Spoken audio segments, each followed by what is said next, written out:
Campbell once said that elections were not the best time to deal with serious issues. How wrong she was. For really serious ones, they might be the only time.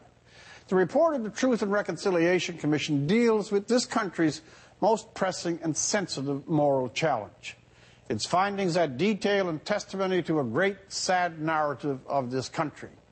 It recharges most Canadians' sense that beyond sympathy and apology, facing up to the necessity of repairing relations between Aboriginal peoples and all other Canadians.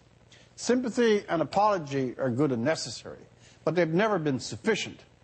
Nor is the sense of near collective shame that Canadians, I believe, genuinely feel, despite its moral merit, amount to an effective response. That response, like the sympathy and apologies, has to find a practical outlet, one that relates to actual situations, measurable improvement, and an end to the barren cycle of bursts of compassion followed by long intervals of evasive neglect.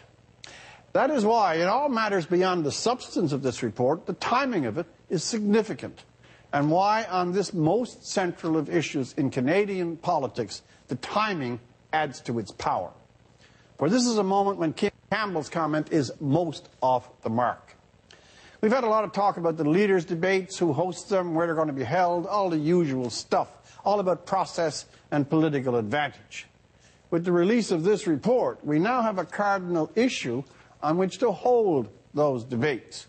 More, we have a cardinal issue on which each of the parties and their leaders have at least 6 months to give serious and considered thought on what they would actually do, beyond sentiment and lip service, to alter the patterns that have left Aboriginal peoples on the edge of mainstream society, caught in patterns of dysfunction and wide poverty, and stranded from what should be the rights and privileges of every citizen in modern Canada. We can leave all the trivia of politics behind on this issue and ask, particularly of our leaders, what, in specifics and substance, in results that can and will be measured, they propose to do to effect the deep repair of an historical, generational, and grievous wrong. This should not be an election issue, but the election issue.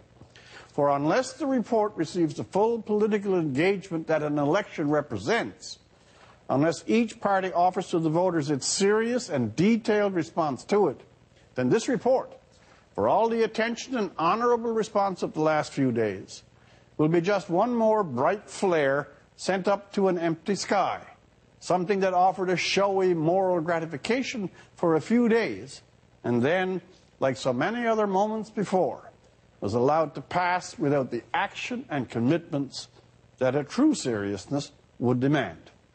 For The National, I'm Rex Murphy.